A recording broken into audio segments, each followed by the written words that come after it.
Ganon ang gagawin natin. Amen? Okay, next. Sabi doon, di pa pinapanganak na nagsisibangon at sasabihin ang mga iyon sa kanilang magiging anak. Kaya dapat kayo pag Sunday, nakikita kayo ng Panginoon sa kanyang tahanan. Amen po ba, mga young people? Hindi yung mas mahalaga yung project. Madali lang ang project na yun kung tutuusin. Next, 7. Okay. Upang, ano daw? Ang kanilang pag-asa sa Diyos, pagkaligtasan. At hindi ang mga gawa ng, ay mambihira. Ngayon, ano ba ang mas naalala ng mga bata? Games. Facebook. Yan ang nandiyan sa mga isip ng mga bata. Okay? At hindi malimutan. Yan po. Andito ang utos ng Diyos. Isa sa dahilan, tayong mga magulang mismo, di na nakikitaan ng ganun eh. Kaya lumalaki yung bata, lumalaki na, hindi man pala si tatay ko takot sa Diyos eh. Ako rin. Di ba? Next verse. 8. Tapos na po tayo, hanggang verse 8 lang po tayo. 1 to 8 lang po. Okay? Last. Sabay-sabay, upang gaya ng kanilang mga isang ano daw? At salinlahing mga rebelde. Isang salinlahing ang puso ay di grabe. At ang kanilang diwa ay di grabe ito pala. Ibig sabihin, wala pa ang Kristong ating pinananampalatayan. Itinuturo na to sa mga salinlahi para pagdating ni Kristo, alam natin. Okay po ba yan? So ngayong umaga pag-uusapan natin, nalilimitahan ang kapangyarihan ng Diyos dahil sa tigas ng ulo ng kanyang mga tao at kanyang bansa. Yan po ang titulo ng ating pag-uusap. Tayo po'y manalangin. Nagilang Diyos, salamat po sa umagang ito na kahit maganda kanina, salamat sa kasagutan po sa panalangin namin nung isang gabi, nung isang hapon. Salamat din po na kahit umulan, nandito pa rin mga anak mo. Pinapakita nila na sila'y masunurin sa iyong mga utos, Panginoon. Salamat po na ang simbahan mong ito patuloy na nagtuturo sa mga kabataan at susunod na kabataan na kahit kami ang mga kasama namin, mga kabataan pa at wala pa sila mga pamilya, kanila nang inaaral ito upang maisalin sa kanilang mga susunod na saling lahi na hindi mga matigas ang ulo, mga rebelde at mga walang pakundangan sa pangalan ng Panginoon at walang pagsunod sa mga magulang, walang pagsunod sa nakatataas. Salamat o Diyos, umagang ito. Kayo po, Banal na Espiritu, ang mag-convict sa bawat puso at maggamit ng bibig ng tagapagsalita. Wala kaming kakayanan, Panginoon, kayo ay mga tao mo lamang. Kayo po ang dapat maipangaral, mailabas at maibigay sa mga puso at isipan at upang sundin. Maraming salamat, Panginoon, sa umagang ito.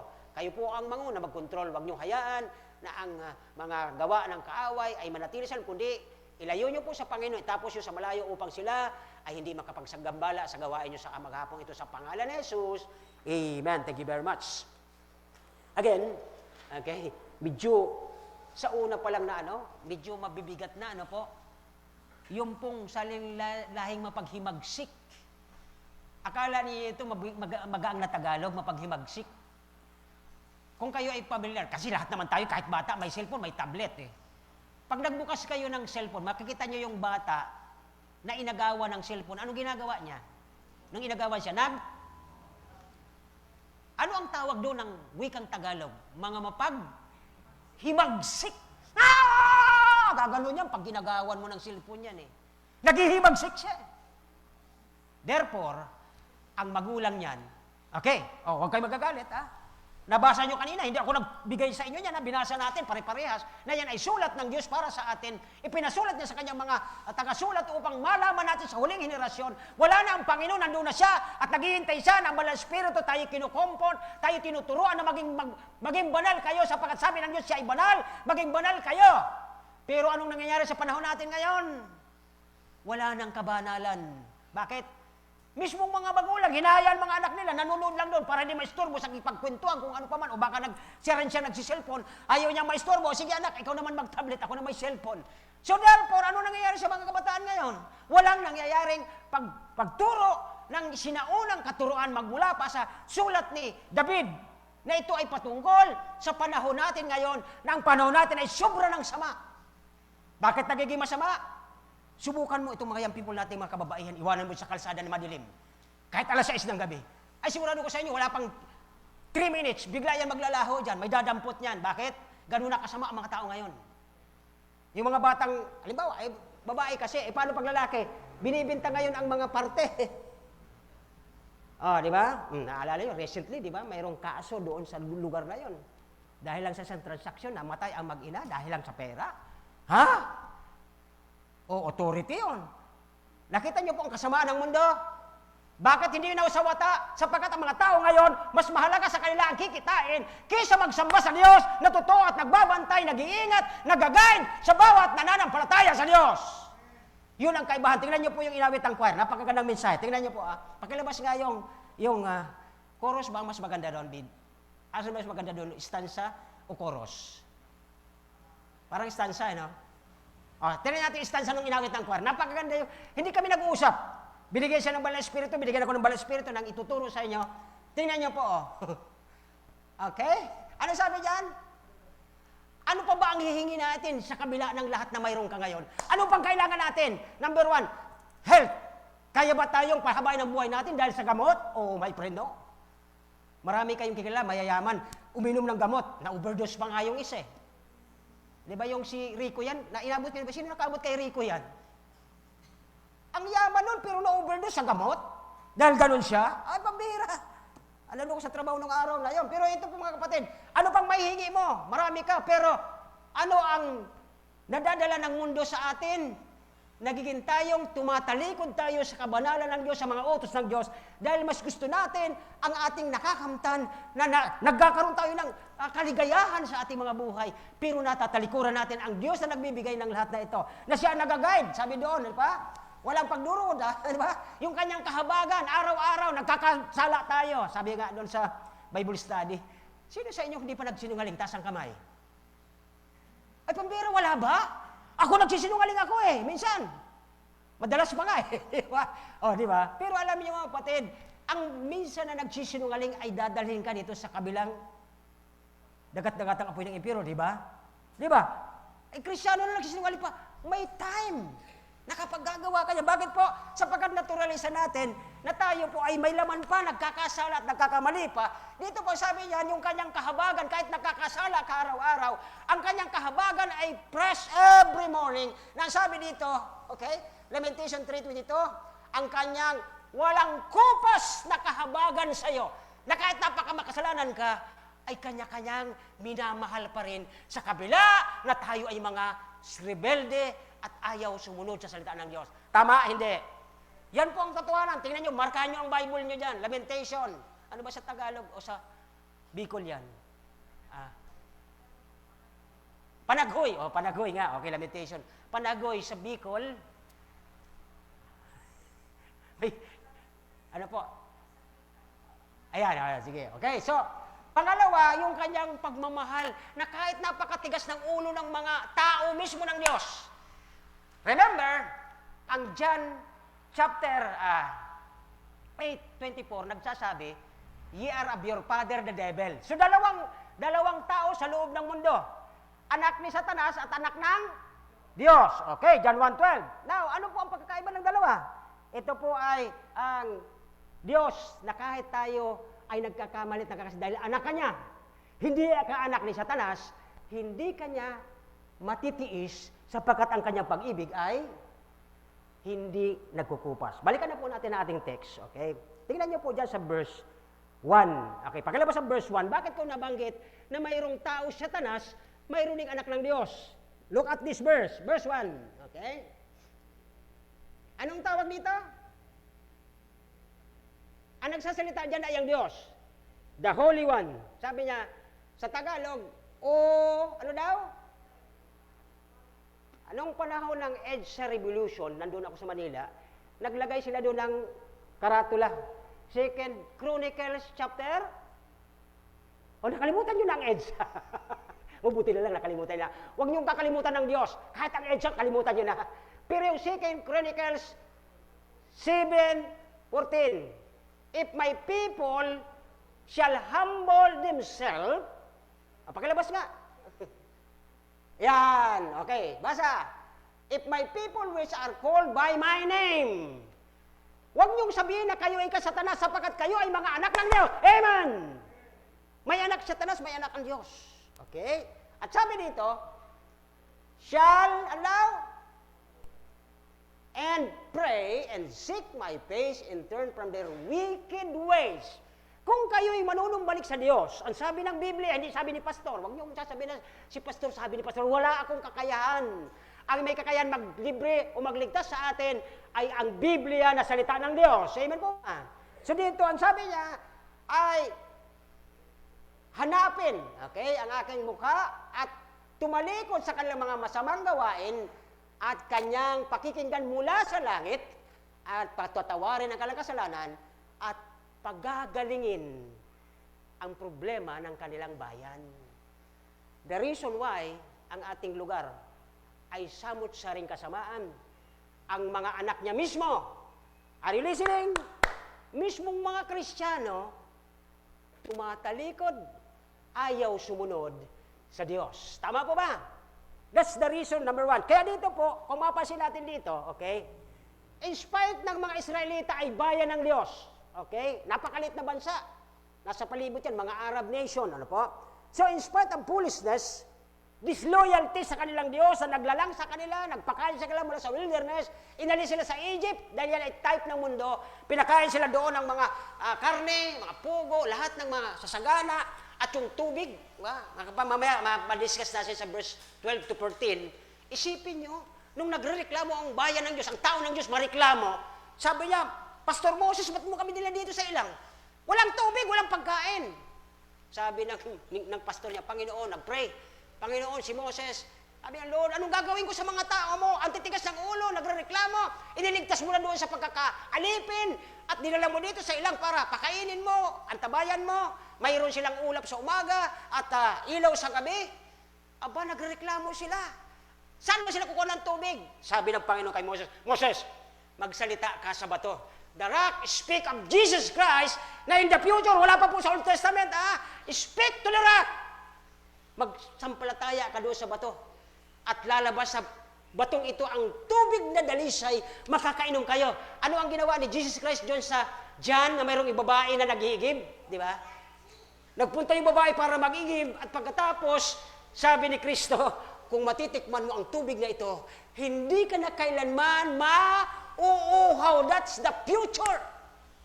Speaking of Jesus Christ sa ating panahon. Kaya dito po, tingnan niyo po mga kapatid, maliban sa disloyalty, disobedience, dishonoring God ng mga tao niya, mga Israelita, ang Panginoon patuloy silang minamahal at patuloy silang pasensyoso ang Diyos Napakapasensyo ng Diyos at binabantayan sila at ipinoprovide ang kanilang pagkain. Di ba? Nung nagutom sila, pinadala ng pugo, mga itlog.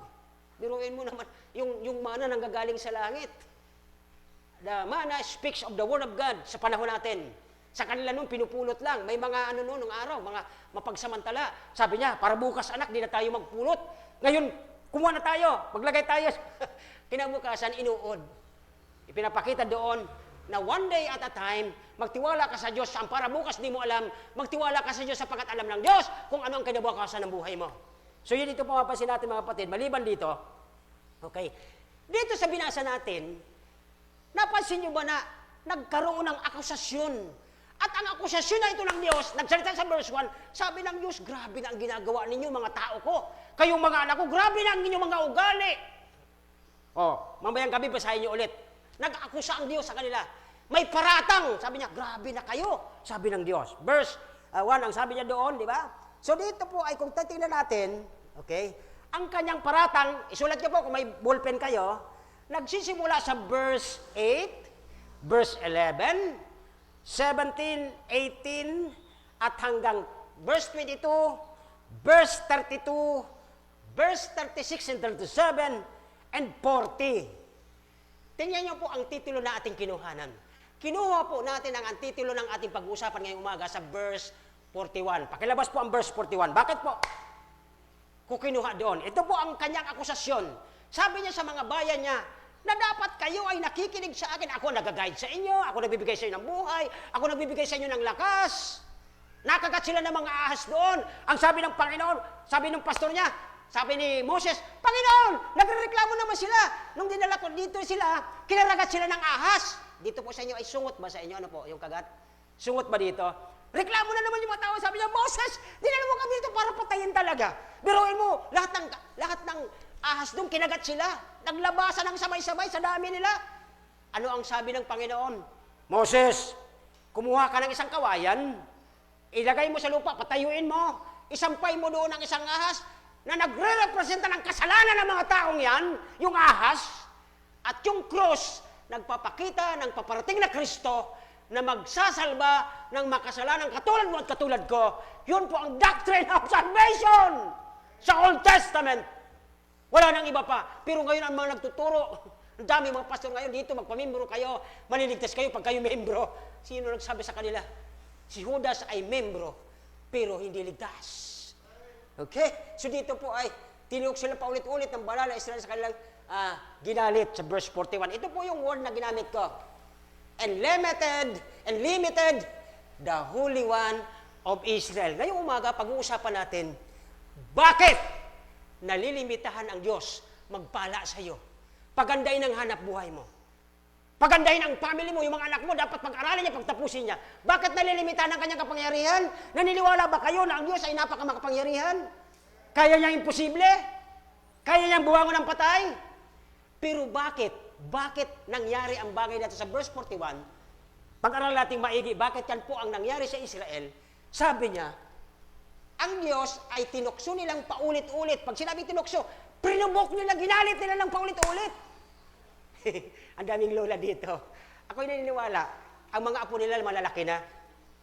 Pero alam ko, nagpapasisya na sila ngayon pag mga lola na, di ba? Ang mga lola, hindi na gano'ng nagpapalo yan. Pero ang mga nanay, minsan hindi pa yung nakakapag-control eh. Kasi nanay mismo siya eh. Pero ang mga lola, okay na yan, lagpas na yan. Kasi sila yung mga lola na nila. Eh, sabi na, ay, parang ikaw lang yung nanay mo eh. Kaya gano'n ang mga lola. Hindi na yan na mamalo.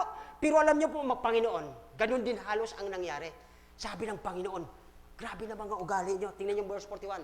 Ang Diyos ay kanilang paulit-ulit na ginagalit. Sinabi sa inyo, wag, sige kayo. Sinabi sa inyo, tumigil, ay umaabanti kayo. Ang titigas ng mga ulo ng mga tao ng Panginoon. Kaya dito po, ito po yung kinuha natin. And, at ang banal na Israel, ay kanila sabi doon, and limited the Holy One. Ang ibig sabihin, nilimitahan nila yung mga pagpapala na sana'y paparating, yung mga pag-iingat na sana'y every minute iniingatan ka, hindi ka naingatan dahil sa katigasan ng ulo mo. O, nakikinig ba kayo mga kabataan? Isa sa dahilan kung ba't kayo pinag-aaral ng Panginoon ngayon, pinibigyan ng mga magulang nyo ng pang-tuition ninyo o pang-bayad ninyo sa school. Bakit? Maganda ang plano ng Diyos sa inyo. Kaya, huwag kayong gagawa ng karumal-dumal sa mata ng Diyos sapagkat mismo ang Diyos ilalagay ka sa kapahamakan na kahit umiyak na ang magulang mo sa harapan, umiyak ng dugo yan, kung namatay ka ng isang makasalanang tao, hindi ka na mabubuhay ulit. Wala na si Christ. Minsan ginagamit ko sa mga anak ko yan noon pagka ako'y nagtuturo. Sabi ko, mga anak, huwag niyong panganatilin sa inyong mga utak at puso na kayo rebelde sa magulang. Bakit? Na kahit kami, pag nakita namin kayo nasa morgue, alam niyo yung morgue? Yung pinagkakatayan ng patay, inaalis yung mga dugo. Ang tawag dyan ay morgue. Na kahit umiyak kami doon ng dugo, hindi na namin kayo kayang buhayin dahil sa katigasan ng ulo mo, napunta ka sa isang lugar na maraming makasalanan at nagkaroon ng problema. Sapagkat nawala ang gabay, nawala ang pag-iingat, nawala ang pagmamahal ng Diyos dahil ikaw mismo ay rebelde ka sa magulang mo at hindi ka nagbibigay galang sa Diyos na nag-utos, igalang mo ang iyong ama't ina. Kaya wag na wag yung gagawin yan mga kabataan. Naman po ba? O parang ayaw nyo. Nasa sa inyo yan. Ako'y nagtuturo lang ng sinabi ng Diyos at ipinasulat sa kanyang mga propeta upang sa panahon natin ay wag nang maulit at maulit at maulit ang ganitong katigasan ng ulo ng mga Israel. Kaya sila'y laging napapahamak, nakakagat ng ahas, nagugutom at nalalahat. Alam niyo mga kapatid, sasabihin siguro sa bata, ay total, mayaman ang tatay ko, mayaman ang mama ko. Hindi kami kayang magutom. Sino nagsabi sa inyo? Kilala niyo ba si Jonah? Jonah, tao ng Diyos ito, inutusan niya, punta ka doon. Eh, imbes na pumunta doon, anong ginawa ni Jonah? Anong ginawa ni Jonah? Nung inutusan papunta roon, siya ay kumontra, di ba? At nung pagkontra niya, akala niya, natakasan ko ang Panginoon. Wala, hindi na ako mag-Bible study, hindi ako magsasabing makasalanan kayo, magsisi kayo. Kaaway niya yung lugar na yun, pinapupuntahan eh. Sabi niya, gusto kong mamatay sila sa sumpa ng Diyos. Kaya ayaw niyang puntahan. Alam niyo, pagdating niya doon sa lugar, doon siya pinapupunta, dito siya pumunta. naghahanda ang Diyos ng sasakyan. Uy, may magandang sasakyan si Jonah. Anong sinakyan ni Jonah pabalik doon sa utos ng Diyos?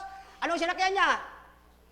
Balina talaga. Sigurado kayong balina yan, ha? Ang sabi ng Bible, malaking. Wala doon sinabing balina, ha? Ang sukat ng balina natin ay maliit lang eh. Siguro ganito. Okay. Hindi siya doon, mamamatay siya doon sa loob noon. Okay. So, mga kapatid, ano po ang punto natin? Number 1, okay? Para di natin matagal ito. Sa kabila ng pagpapasensya, sa kabila ng pagmamahal ng Diyos, alam mo itong mga taong ito, mga, ano ba tawag sa inyo yung paulit-ulit? Yung, sa ano siya, sa kamsur, sudik-sudik. Ano yan dito eh? Tawag yan dito sa inyo. Yung parang bang, ano talaga, nananadya. Okay? O sabihin na natin, nananadya itong mga taong ito. Tingnan niyo po ang ano na ito, okay? May dalawang prinsipyo, ang Biblia ang ating mapapansin. Number 1, okay? Ang Diyos, handa naman sana, nananabik siya na ang kanyang mga anak bumalik. Katulad ng prodigal son, yung alibugang anak. Ganun ang Panginoon talaga eh. Mapagmahal ang Diyos. Sabi dito sa text na ito eh. Kaya nga unfailing, hindi nagkukupas, hindi nagmamali ng pagmamali sa kanyang anak. Kaya lang yung anak niya, mga kapatid, yung alibugha talaga siya. Prodigal talaga. Ano mong ginawa niya? Ano po? Ang tao niya ito, ano po, ay hindi talaga nakinig. Sabi niya, di, kaya ko naman kahit wala ang Diyos eh. Basta ako, nagpipray. Basta ako, nagbabasa ng Bible. Ha? Hindi yun ibig sabihin kung nagbabasa at nagpipray ka, pakikinggan ka ng Diyos. Hindi ka sigurado dyan. Paano ako nakapagsasabi po, mga kapatid? Ikinikiling ng Diyos, papalayo ang kanyang mukha sa mga taong gumagawa ng kasuklam-suklam sa kanyang harapan. Ay, isipin mo kung wala ka mang koneksyon sa kanya, hindi ka naman mananampalataya, pakikinggan ka man ng Diyos. Okay. So, yun po ang isang dahilan. Now, dito po tingnan natin ang rason, okay? Pangalawang prinsipyo, okay? Yet, ang Diyos ay iniwasan niya na ang kanyang kapangyarihan, ang kanyang pagiging powerful, makapangyarihan, at ito ay hindi nagamit doon sa mga tao ito. Bakit kaya? Naghanda na sana ang Diyos, mapagmahal siya, di ba? Hindi nagmamaliw ang kanyang mercy o kahabagan. Kaya lang itong mga tao talaga patuloy paulit-ulit.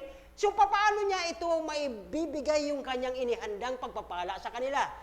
Halimbawa, ganito na lang para maunawaan ng mga young people natin.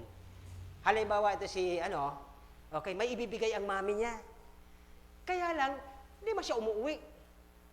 Palagi siyang nasa laskwatsan. Paano niya maibigay yon? Di ba? Pastor, makapangyarihan Diyos yun. Kaya nga, yun po ang punto natin. Makapangyarihan ng Diyos. Kaya niyang ibigay ang lahat na pag-iingat, pagpapagaling ng katawan mo, ano pang pagpapatalino sa iyo. Kaya lang, ikaw ay suwail, patuloy kang lumalayo, papaano ang Diyos makakakilo sa buhay mo kung mismong ikaw ayaw mo siyang tanggapin sa buhay mo. Nakuha po ba natin? Ayaw natin tanggapin ang Diyos. Paano ang Diyos makakakilo sa iyo? Kasi binibigyan ka, ayaw ka. Yun po ang sinasabi dito sa pangalawang prinsipyo ng Panginoon. So, punta na po ang number 1. Okay? Sino ang mga taong ito na nagiging guilty? Sila ay talagang totoong nagkasala upang malimitahan ang Diyos sa kanyang kapangyarihan na maibigay sa kanya, makakilo sa kanyang buhay. Katulad po ng ang kapangyarihan po ng Diyos pag kumikilo sa buhay nyo. Alam mo, naglalakad ka lang sa palengke. May mga nakasalubong ka, di mo naman kilala. Tapos pag kakita sa mukha mo, sabi mo, ay, good morning po. Tuwang-tuwa siya sa'yo. Bakit kaya?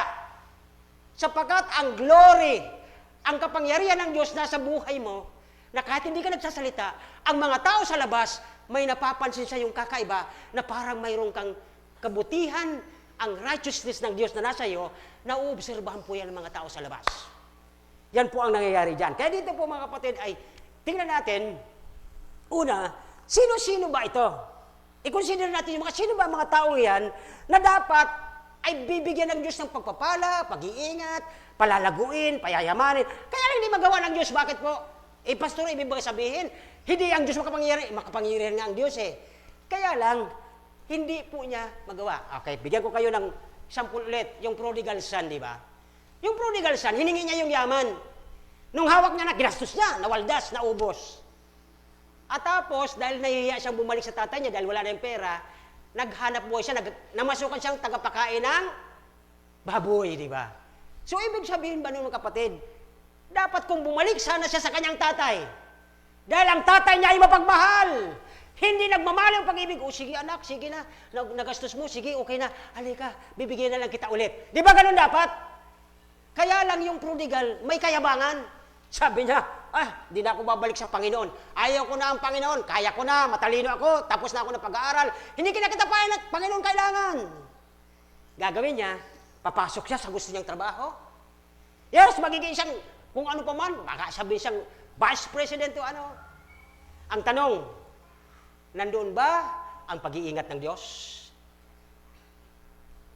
Depende yan, di ba? So, dito natin makita mga kapatid sa verse na ito, okay? It is, number one, ang mga taong itong guilty na dapat gagawa ang Panginoon sa buhay nila, hindi ang Panginoon makakilos. Bakit po?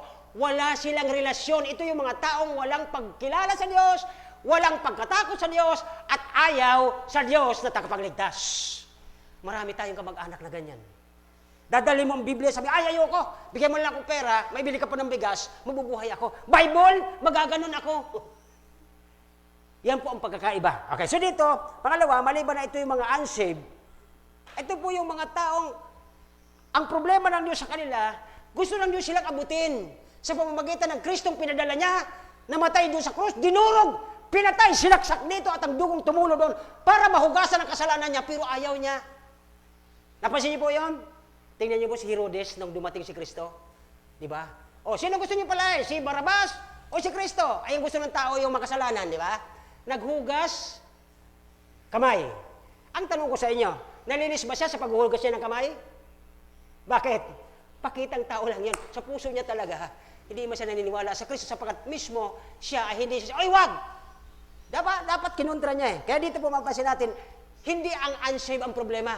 Ang totoong problema, mga kapatid, is His own people. Ito yung mga taong nagsasamba, nagpipray, nagbabible. Ito yung mga taong hindi nakikinig talaga sa sinasabi ng Bible. Napansin niyo po? Tingnan natin po dyan. Okay? Sa verse na yan, sa verse 1. Okay? Hindi ito yung mga hindi naniwala sa Kristo, sapagkat wala siyang connection doon.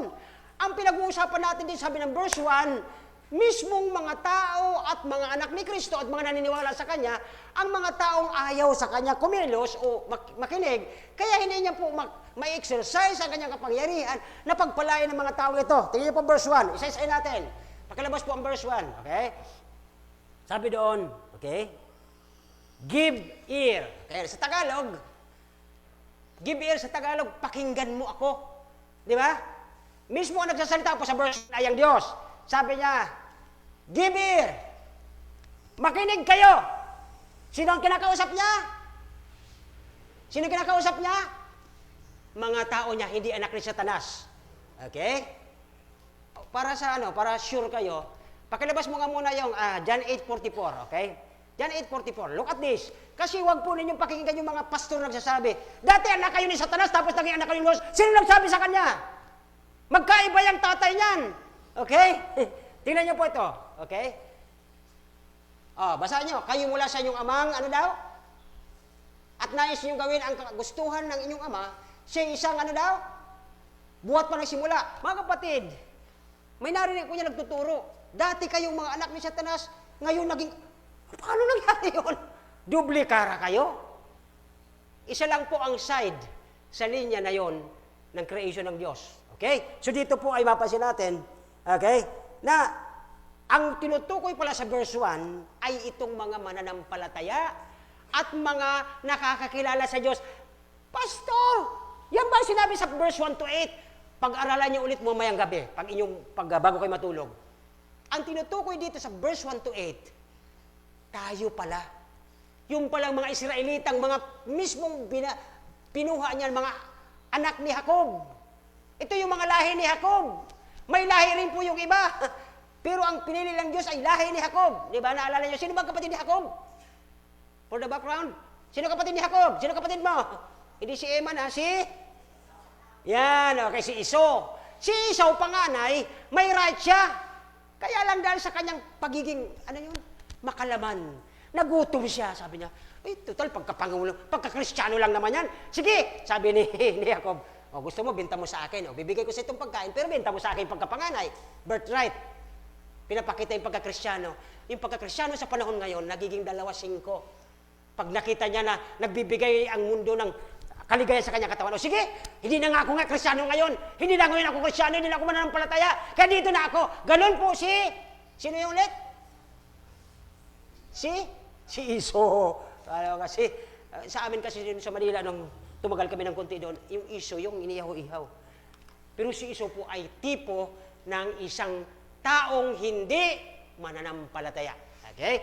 So dito ay mapansin natin, ang kinakausap pala sa verse 1, pakilipat na po ulit sa verse 1, ay mga Kristiyano. Sabi niya doon, makinig kayo sa akin, O my people.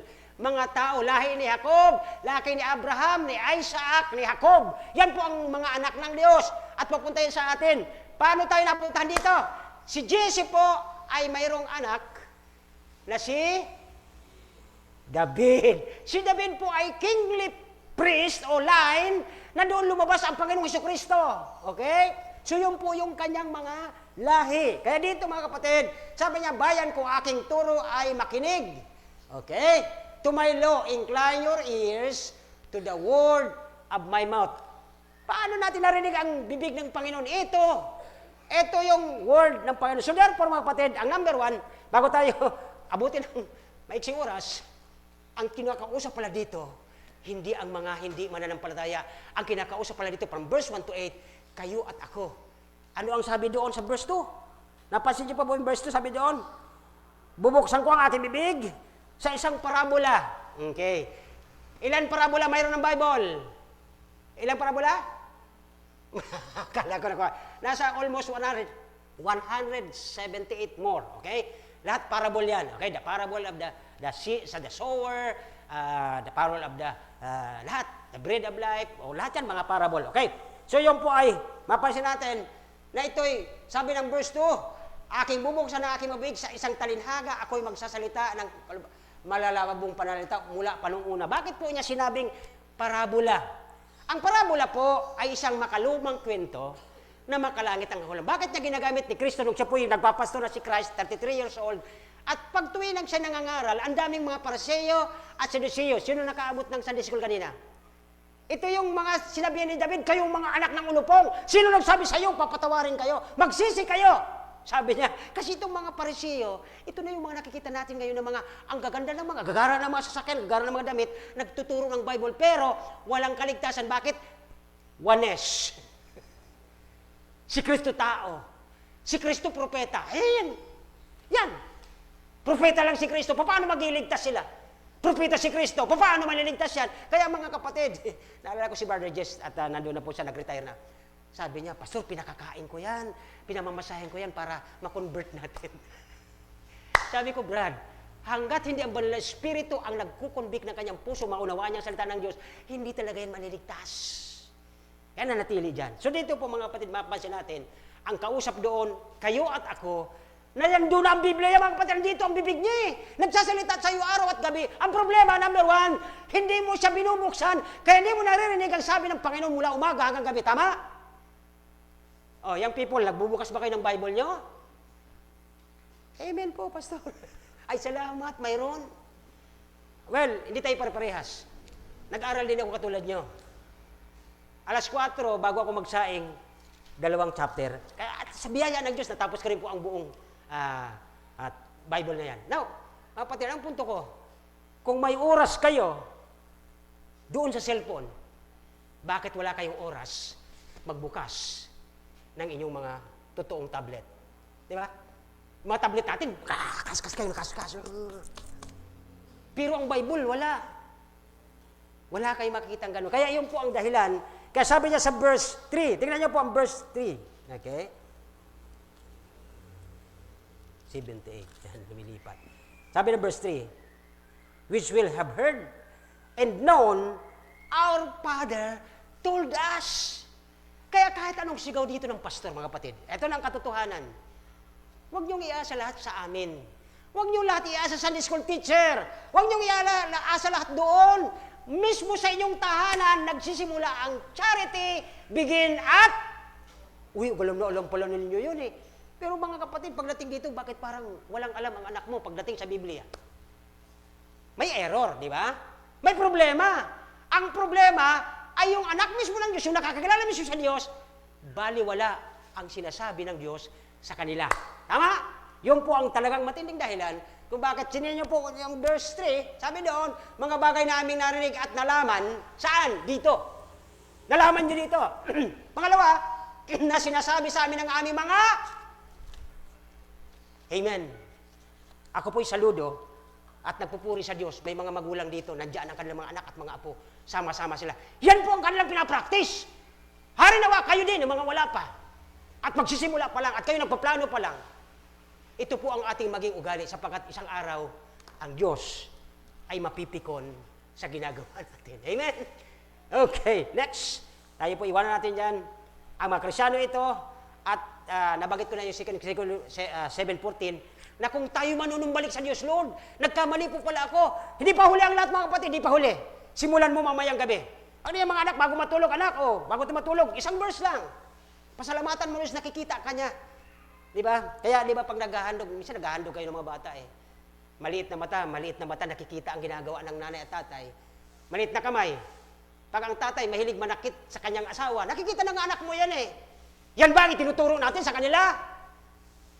Okay, mabuti na lang. Saan na tayo napupunta sa pag-uusap? Mga kapatid, next verse, number 2. Okay, number 2, tingnan niyo po ang verse na ito sa pangalawa. I-consider natin, tingnan natin, sino ba ang ating binibigyan ng rebelde? Sino ba ang ating pinagre-rebeldihan? Sino ba ang ating inaasar? Sino ba ang ating ginagalit? Okay, verse po ay makita natin dito, walang iba kundi ang Panginoon.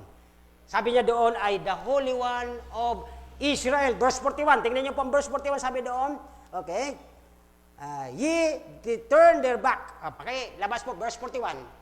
Tingnan niyo, ang Diyos ay tinukso o inasar o ginalit nilang paulit-ulit at ang banal na Israel ay kanilang ginagalit ang Diyos. So, din po mga pastor, Israel naman pala yan Well, wala na po sila ngayon. Mga bagong Israelite na nandiyan.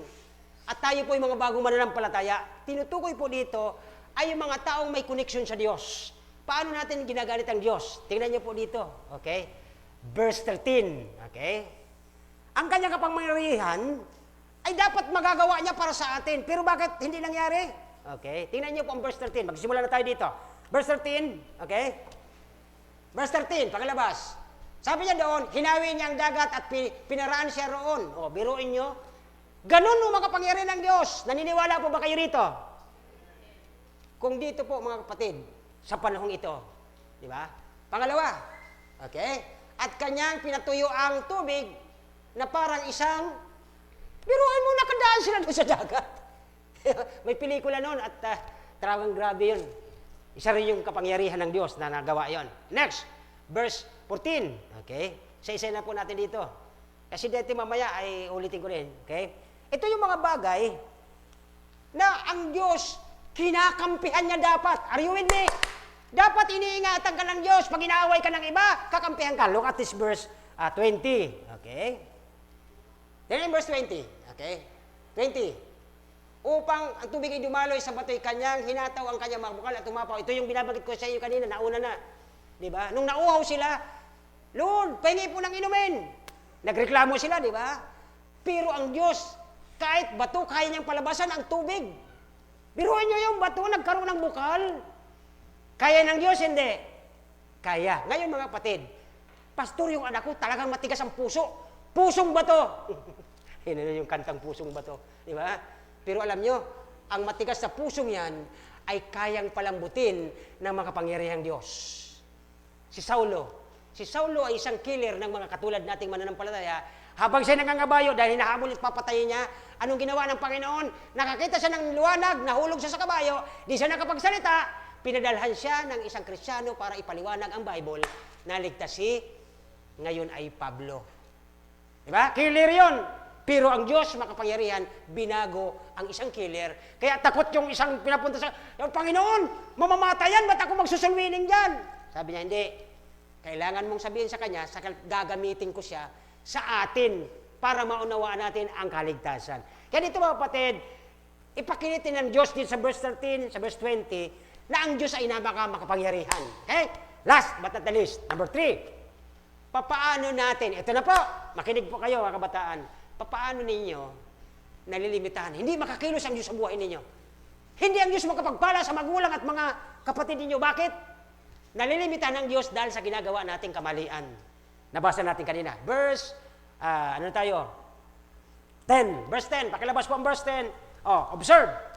Papaano natin hindi napapakilos ang kamay ng Diyos na dapat pinagpapala, iniingatan, lahat ginagawa para sa atin para maging masaya ka. Pero hindi naging masaya ang pamilya mo dahil sa ginagawa natin.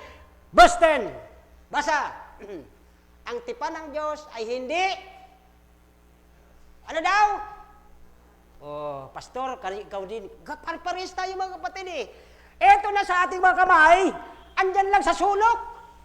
Pero alam nyo, pagdating ng bahay ninyo, di ba, sino mga naggagaling sa school? Ang oras po ang school, alas 5, di ba? Alas 5 pag-uwian, pagdating sa bahay, balibag ang gamit. Ano ang una niyong binubuksan pagdating sa bahay? Ano po? Lakasan niyo? Totoo hindi? Oh, kita niyo? Therefore, tayo ay guilty lahat. Amen! Guilty lahat tayo sa ginagawa natin sa karumaldumal sa mata ng Diyos na imbis magaling sa school ay mag-review ng konti tapos magbasa ng Bible para ibigyan ka ng pag-iingat, patalinuhan ka ng Diyos, pagpalain ng magulang mo para patuloy ka pag-aralin ng Diyos. Pero ang ginagawa natin, tayo ay mga, eto, okay, hindi nila iniingatan kundi, ano daw? Ayoko dyan! Mas gusto ko rito. O, di ba? Well, nanalo si Satanas sa buhay nyo. Paano siya nanalo? Mas priority nyo ang manood sa cellphone kaysa magbukas ng sinasabi ng Diyos para bukas, para mamaya, at para sa next week. May binabanggit ang Diyos diyan. Hindi mo makita bakit? Nakapapanood ka lagi sa lagi mong hawak na cellphone. Kaya kayo, mga kapatid, ingatan natin na hindi tayo makatulad sa mga ito. Bayan sila. Tayo, anak tayo ng Diyos. Pero pwedeng hindi tayo pagpalain, hindi makakilos ang Panginoon sa buhay natin nang dahil sa ating mga number 1 ay ano daw?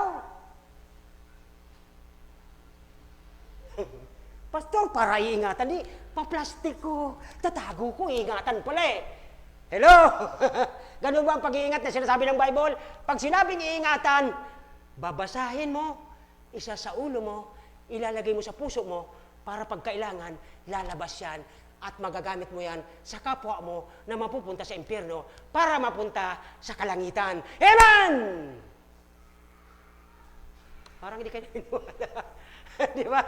Yan po. Pangalawa, kundi ang ginagawa nila at malamang ngayon, di ba? Tingnan nyo. Pag Sunday school, di ba? Pagka Sunday school, excited. Maganda ang study. Maganda pinag-aaralan sa Sunday school. Alin lang kayo, punta tayo sa Sunday school. Yun yung nag-iingat. At yun yung mga hindi tumatanggi sapagkat gusto nilang matuto, gusto nilang lumago sa mga sinasabi ng Diyos araw-araw at every Sunday. Pero pag ang isang kapatid mo, tutulog pa yung tao, istorbo ka eh. Isa po yun sa nagbibigay sama ng loob sa Panginoon na naglalang sa'yo, nag-iingat sa'yo, nagbigay sa'yo ng paraan na makilala ang Kristo para papunta ka ng langit. Pero anong ginagawa natin bilang mga Kristiyano na dapat doon tayo sa langit? Ginagawa natin, ipinapahiya natin ang mukha ng ating Panginoon na doon siya at ang nasa ating ngayon ang Banal na Espiritu, nalulungkot pa siya eh. Ang Banal na Espiritu nalulungkot dahil imbis na sumunod ka sa salita ng Diyos, kinokontra at hindi mo ito iniintindi. Naunawa na po ba natin ngayon? Pagdating sa mga kasiyahan ng ating laman, ay takbo tayo. Pero pagdating sa pag-aaral salita ng Diyos, sabi natin, Sunday school na naman.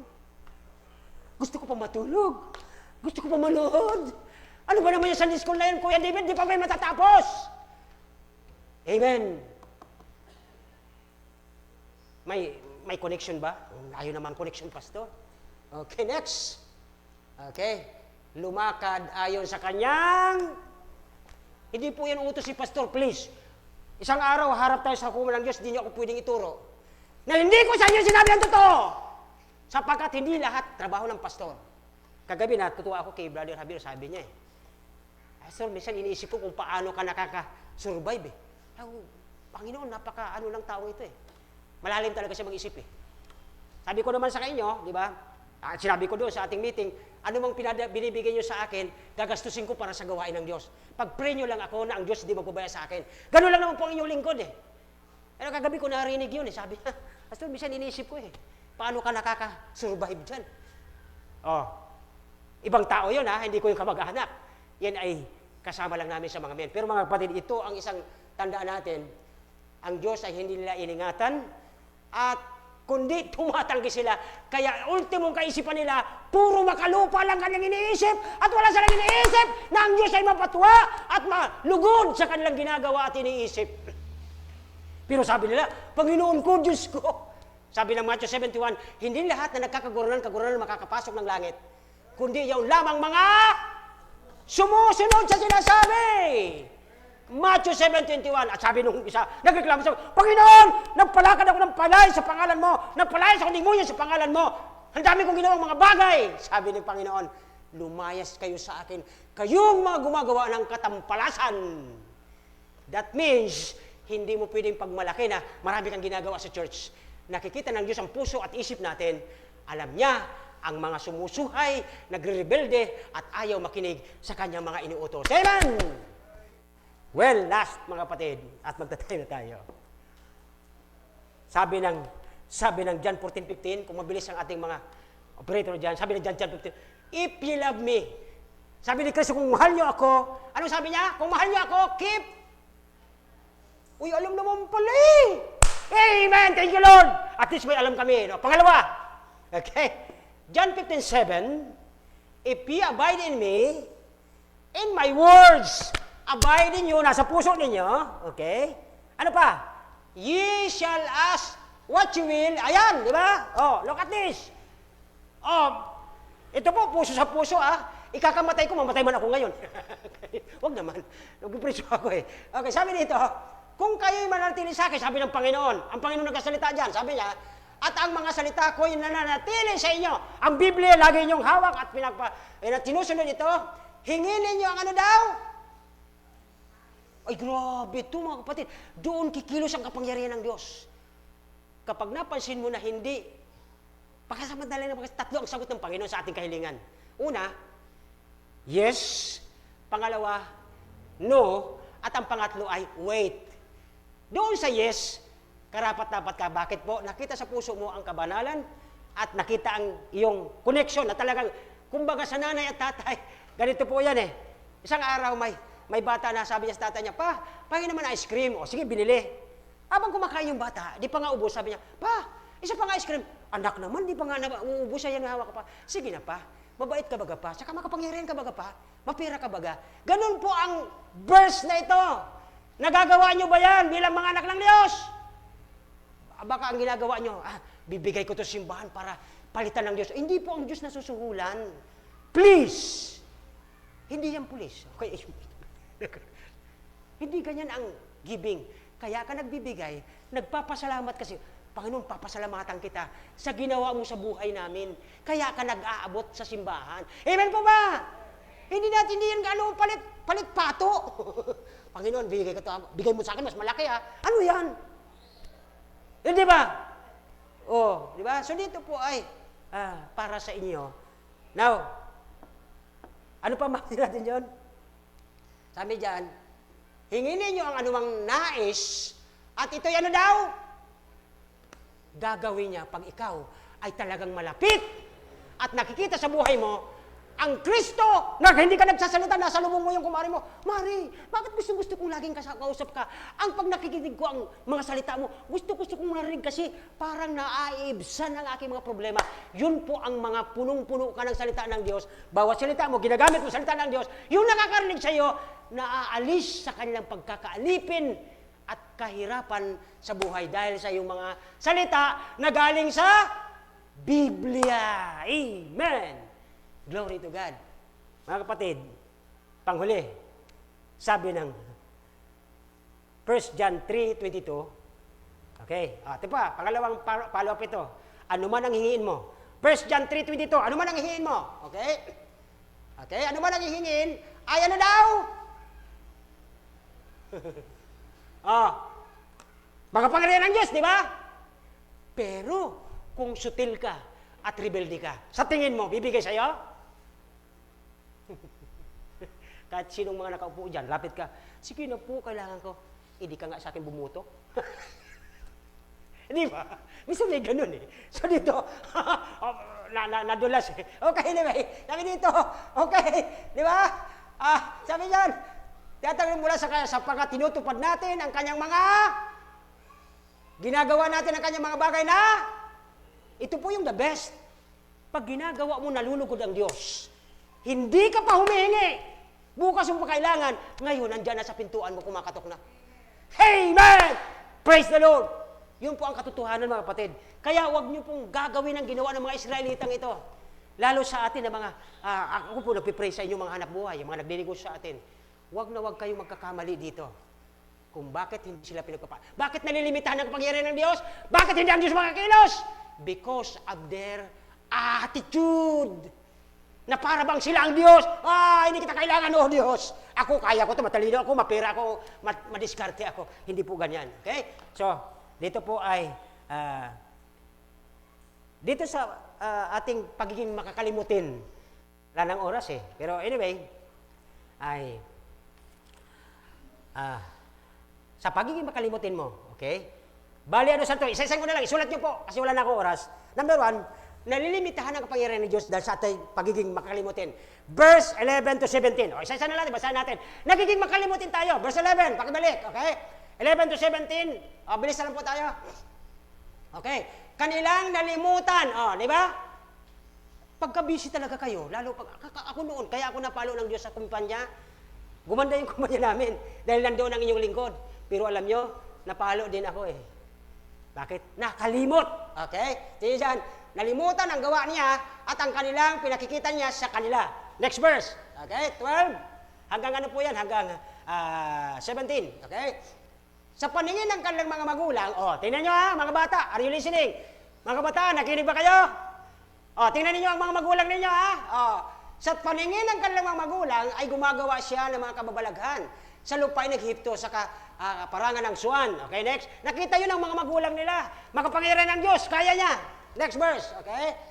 At 13, hinawin niya ang dagat, pinaraan niya sila doon, kanyang pinatayo ang mga tubig parang isang bunto. Next, 14, okay, 14. Sa araw na nagtubayan sila sa pamagitan ng ulap para maniliman sila, mainit, disyerto eh, walang kahoy. Sa gabi ay, ano daw? Apoy, nagliliyab, kapangyarihan ng Diyos. Next verse, okay? 15, kanyang biniyak ang mga bato para magkaroon ng tubig kasi nauuhaw sila. Mga kapatid, mayroon dito noon nagpipray, walang trabaho. Alam niyo na mag-pray mga kapatid natin, binigyan. Mayroon sa atin dito, nagpasalamat, pinost ko doon sa ating GC. Pinag-pray natin yun, yung mga bukol matunaw. Alam niyo sa biyaya at habag ng Diyos, hindi ko po kiniklaim. Lord, patawad po. Pero alam niyo na mag-pray tayo. Sabi niya, Pastor, mga kapatid, salamat, nawala yung bukol. Kaya lang, dahil kumakain siya, bumalik. Pero alam niyo, nung pinost ko ulit na lang, nakita niyo yun? Nagpasalamat yung asawa. Pastor, salamat sa prayer, na-operahan na. Yun. Sa prayer ng mga kapatid, dininig ng Diyos. Bakit? Ibig sabihin, malapit kayo sa Panginoon.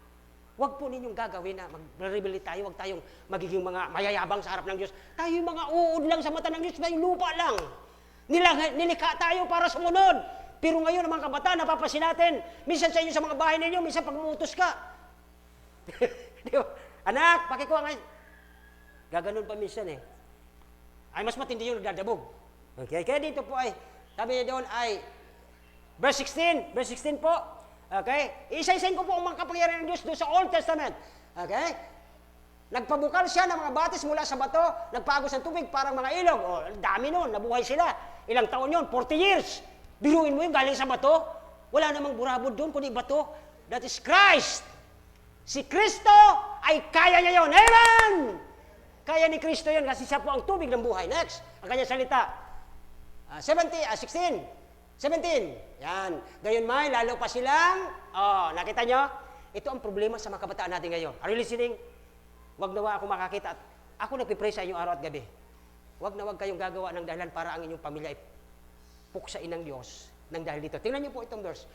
Hindi po ako nagsasabi. Kasi bakit dapat nagsimula sa mga magulang yan eh? Kasama ang mga bata. Tingnan niyo po ito. gayon may lalo pa silang laban sa Diyos na naghimagsik laban sa katastasan sa biruan mo ginawa na ng lahat ng Diyos. Ito po sino sa inyo, di ba? Ngayon, na 3 beses napunta ng ospital, di ba wala? Sa awa at biyaya ng Diyos, ang panalangin natin ay dinidinig. Amen! Ginagawa ng Diyos yun para sa inyo at para sa akin.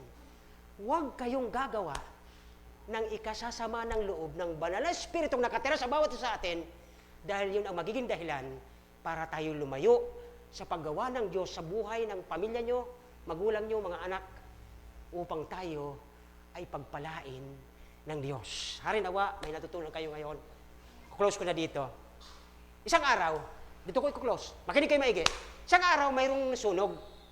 At ang building na ito malaki, pero may kapitbahay siya na mayroong natutulog at mayroong isang asong itim na nakatali. Ang pag-uusapan natin ngayon mga kapatid, huwag kang gagawa ng laban o kasalanan sa mata na naglalang sa atin. Habang patuloy yung sunog doon sa building na wala namang nakalabas na siguro wala namang nasunog doon sa malaking building, malapit na doon sa pangalawa. At yung pangalawa, may natutulog ang kanyang amo ng aso. Sabi ng aso, malapit na sa bahay ng amo ko. Ang ginawa niya, nang walulong siya malakas, kahon siya ng kahon, Sa awa ng Diyos, sa tagal niyang kaalulong niya at kakakahol niya, nagising yung kanyang amo at mga anak nito. Nakalabas sa apoy. Ang problema, dahil yung aso na nagligtas sa kanila, ay nakatali. Ako ba niya nakatali? Nakakadena? Yung may mga aso. Dahil nakatali yung aso, nilamon siya ng sunog, namatay siya. Pastor, ano ang connection sa ating ngayong umaga? Ito po ang mga bili ng Diyos. Nilinis tayo ng Diyos, binanal tayo ng Diyos. Malinis na tayo sa mata ng Diyos, malinis, banal ka na. Ang pamilya mo banal, iingatan, pagpapalaan ng Diyos. Kaya lang, ito po ang problema. Anong ginawa nila? Lalo silang nagrebelde. Kahit nandiyan ang Diyos, gumagawa ng karumal-dumal. At yung aso, huwag mong sabihin na marami kang nasulwiling. May naligtas dahil sa pagsasabi mo na may Kristo ka. Pero kung namumuhay ka na may kasalanan ka sa buhay mo, are you listening? Nakatali ka doon sa pamumuhay na makasalanan ka, hindi ka nagbabago. Yung iba, naligtas dahil nagsabi ka na may Kristong naligtas, pero ikaw nakatali sa kasalanan araw-araw. Hindi ka gumagawa ng katinuan, katulad ng mga Israelitang ito. Pwede kang mawala sa nasabing mayroon kang corona, pwedeng mawala sa'yo. Pwede kang mamatay na wala kang magiging crown at sasabihin ng Diyos, well done. Kundi sasabihin sa'yo, nagkamali ka. Oo nga, may natulungan kang iba. Nakahulan mo, may sunog, may sunog! Mamamatay ka sa impyerno, magbago kayo, magsitanggapin si Kristo. Pero ikaw mismo namuhay ka sa kasalanan, lugi ka pa rin. Amen?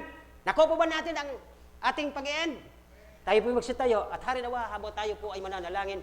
Kung mayroon po sa inyo kinausap ng Panginoon ngayong umaga, dito po sa harapan, lumuhod kayo, sabi niyo, Panginoon, ayokong mangyari ang nangyari sa mga taga-Israel na sila'y nagrebelde, na kahit nandun ang salita ng Diyos, nagpatuloy sa katigasan ng ulo, kaya hindi nakagawa, hindi nakakilos ang kapangyarihan ng Diyos.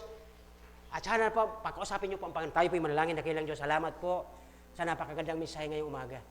Hari naman, Panginoon, pangunahan niyo po kami, Banal na Espiritu. Kausapin niyo kami. Opo, Panginoon, nagsisimba kami. Opo, Panginoon, nandito rin kami minsan, pero sa tingin ko, Panginoon, hindi namin lahat nagagawa ang nais mo sa buhay namin. Kaya pag humihingi kami, minsan kalahati ang dumarating, minsan hindi buo, sapagkat dahil po sa aming mga nagiging pagsusutel at pagbibigay sa inyo ng paghahamon sa inyo para kayo ay magalit sa amin. Habang po tayo na kayo po nakapikit, wala pong titingin, kayo lamang at ang Panginoon. Habang bukas po ang altar, sabihin niyo, Panginoon, ayoko pong mangyari sa amin, sa pamilya ko, sa mga anak ko, sa mga apo ko, ang nangyari sa Israel, nang upang sa gayon ay hindi sila mapuksa, hindi sila mapalo, at hindi sila mawalan pagdating ng panahon. Diyan po sa altar, kausapin niyo ang Panginoon, Panginoon, ayoko pong mangyari. Ayoko pong mangyari sa mga anak ko, Panginoon, ang ganon. Huwag niyo pong hayaan na nagkakasala ako sa iyo araw-araw. Hindi ko nagagawa ang iyong nais sa Biblia. Lord, tulungan niyo po ako, Banal na Espiritu, na matupad, magawa ang iyong mga nais sa aming buhay. Bago tayo mag-close, mga kapatid, nandiyan po ang altar, kausapin niyo ang Panginoon. May pagkakataon pa na mabago ang magiging pupuntahan ng mga kabataan sa panahon ngayon na nagre-rebelde at para mas gusto nila ang nagbibigay aliw sa kanilang katawan kaysa sa nag-iingat, nagbabago, nagbibless, nagbibigay ng mga bagay na kailangan na ang Panginoon. Dakilang Diyos, salamat po sa mga tao. Nakita niyo po ang kanilang mga puso, Panginoon, ngayong umaga. Katulad ko po, Panginoon, humihiling po kami ng kapatawaran sa aming mga nagagawa na pagbabaliwala, pagre-rebelde, tinatalikuran namin na yung mga tagubilin, nagmamalaki kami dahil kami may mga kakayahan na, Lord, wala kami magagawa kung wala ka sa buhay namin. Harnawa, Panginoon, pangunahan niyo po ang bawat isa. Salamat po sa mga taong nakaluhod ngayon para kausapin ka. Salamat po sa conviction niyo ng Banal Espiritu sa kanilang mga buhay. Pangunahan niyo po kami. Nahalawa, Panginoon, sa iyong pagbabalik. Abutan mo kami kung paanong mainit kami sa pananampalataya at nawawarningan namin ng iba na sila, Panginoon, ay makaalis na sumpa ng impyerno, pero harinawa, wag din kaming mamuhay sa kasalanan upang hindi rin kami mawalan sa isang pagkakataon. I-bless mo po kami lahat, Panginoon. At ganoon din po, Panginoon, sa umagang ito, ibinabalik namin sa iyo ang kapurihan, kalulatian, sa naunawaan namin na kaya pala kami di pinagpapala, kaya pala narilimitahan ang kapangyarihan mo sa aming buhay, sapagkat kami mismo ay malayo ang puso namin sa iyo, kumbaga din mo kami kaagad naabot sapagkat kami mismo ang umatalikod at hindi naman po ikaw. Na kung kami babalik lamang kung saan ka namin iniwan, Panginoon, nung panahon na kami masigla, nandoon ka lang sa iniwanan namin, babalikan ka namin doon at nandoon ka, di ka umaalis, nandoon ka pa rin, Panginoon, nagpapasensya, naghihintay sa aming pagbabalik. Salamat po sa biyaya na ito, Panginoon. Pangunahan niyo po ang aking mga kapatid. Nandyan po, nakita niyo ang mga puso nila, nagmamakaawa, nagsusumamo sa iyo, Panginoon. Tulungan mo sila sa kanilang mga kahirapang pinagdadaanan sa kanilang mga family. Ganun po sa amin. Maraming salamat, Panginoon, sa pangalan ni Jesus. Amen. Amen. Thank you very much.